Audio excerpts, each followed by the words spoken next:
What if a man, known for giving a voice to others, suddenly fell silent forever?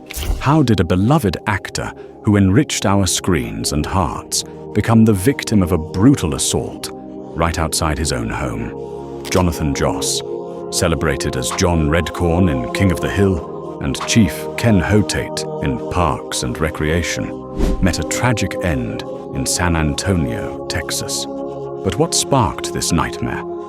Was it a random attack or something darker? Tonight, we peel back the layers behind his death, the fiery tensions, the chilling confrontation, and the shocking twist that has left a community heartbroken and searching for answers. This isn't just a story about loss. It's a deep dive into faith, courage, prejudice, and the cost of standing strong in the face of hatred. Stay with us as we reveal the final chapter of Jonathan Joss, the man who gave so much but was taken too soon. Jonathan Joss was more than a talented actor.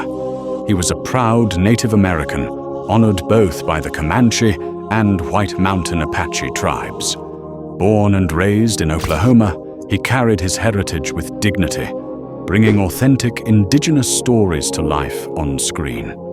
Long before fame, Jonathan lived in a world rooted in his ancestry, a world that fueled his love for storytelling. This passion would shape his breakthrough roles. His portrayal of John Redcorn on King of the Hill wasn't a shallow depiction. It was a heartfelt, culturally rich performance that resonated across screens. And as Chief Ken Hotate on Parks and Recreation, he brought warmth, humor, and native wisdom to a broader audience.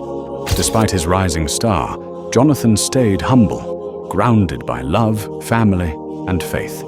He balanced tradition with modern life, becoming a bridge between cultures. As his star rose, personal struggles began to weigh heavily. Jonathan was openly gay and married to Tristen Kern de Gonzales, a relationship both brave, especially given the challenges they faced together. By early 2025, their life in San Antonio took a heartbreaking turn. One devastating fire engulfed their home, destroyed their possessions, and claimed the lives of 3 beloved dogs. Jonathan and Tristen were displaced, in shock and emotionally raw. This loss shadowed every moment that followed. On June 1st, 2025, Jonathan and Tristen returned to their fire-damaged home one last time. What seemed like a simple visit spiraled into horror. According to reports and eyewitnesses, a neighbor, later identified as Sigfredo Ceja Alvarez, approached them. He lashed out with homophobic slurs. Confrontation followed, and then guns appeared. In a split second, Jonathan leapt forward, shielding Tristen from danger. The first shots rang out. Jonathan was struck multiple times and collapsed on the driveway. Paramedics arrived quickly, but it was too late. He was pronounced dead at the scene. His husband held him as he passed, sharing his final words. "I love you." Sigfredo Ceja Alvarez, a neighbor, was charged with first-degree murder and later released on $200,000 bond. His alleged use of homophobic slurs and prior hostility toward the couple points to bias as the motive. San Antonio police initially said there was no evidence of a hate crime, but under pressure, they retracted that stance, admitting it was premature. Bexar County DA is now weighing hate crime charges on top of murder. The city responded with shock and sorrow. SAPD held a public forum with Pride San Antonio, promising transparency and support for LGBTQ+ residents. Over 70 police calls were linked to the property in the months before June, a sign of warning signs that neighbors say weren't fully addressed. Jonathan's husband believes the shooting was fueled by ongoing harassment, and a community now in mourning demands justice.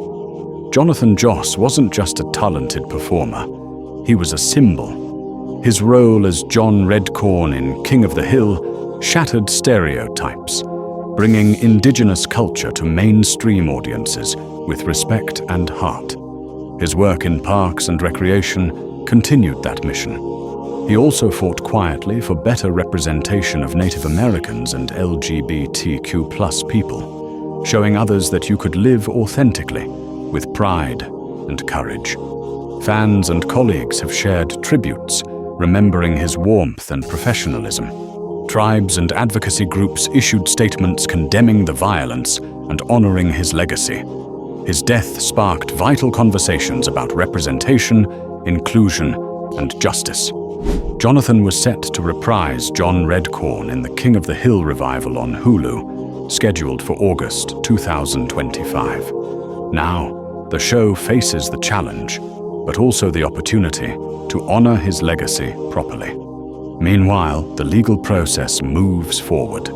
Hate crime charges could add enhanced sentencing under Texas law. Activists are calling for stronger protections for marginalized communities and better systems to detect rising tensions before they turn deadly. Jonathan Joss's death is more than a tragic headline. It's a painful reminder that hate can escalate and take away voices that deserve to be heard.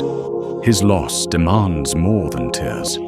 It demands action, support education, and community programs against hate. Strengthen legal protections for vulnerable groups. Use representation, not just in media, but in everyday life, to break down stereotypes. Jonathan's legacy lives on through change. His life, his roles, and his bravery echo forward. His death should not have been in vain. It should be the spark that lights the way. Jonathan Joss taught us that one voice, honest, proud, courageous, can resonate beyond screens and generations. Though he's gone, his spirit lives, and so does our responsibility to carry on his fight for acceptance, representation, and justice. If Jonathan's story moved you, share it. Build bridges. Speak up. Together, we can ensure no one else is silenced by hatred. What are your thoughts and favorite memories of Jonathan Joss? Let me know in the comments below. And if you found this video inspiring, don't forget to like, subscribe, and hit the notification button for more inspiring videos. Thanks for watching, and as always, stay inspired.